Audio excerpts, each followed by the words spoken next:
Nasa kotse. I'm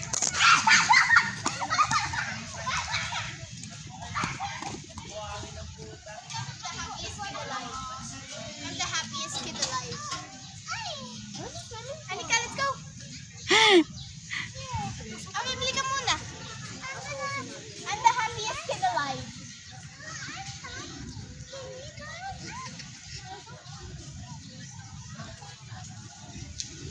That's why I said so. We can't. Dangerous bird? Look at this jellyfish warning. And then there's no, and then I can. Oh wow!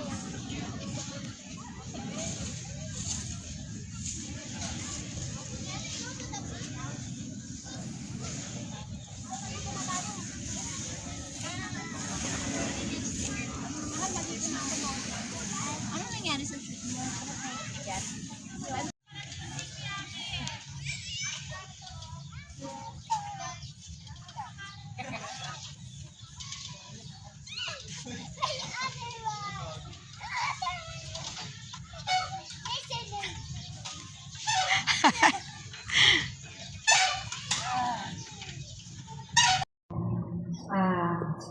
Si Mister.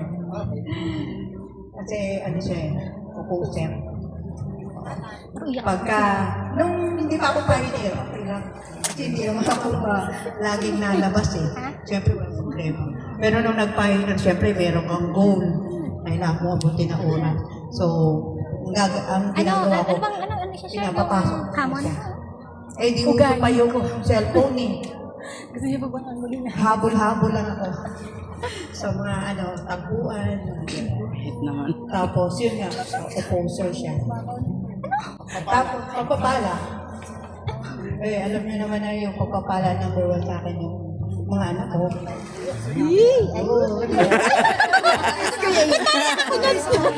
Tapos, yan, yung currently lang, yung after na ma-hospital si Mister. Ngayon, nakikita niyo naman siguro na parang sinisikap niya na magdalo at nagpa-Bible study na rin siya na regular. And hopefully, sabi niya, magiging saksi na raw siya eh. Seryoso na raw siya. Sana na. Alam mo, Yun lang.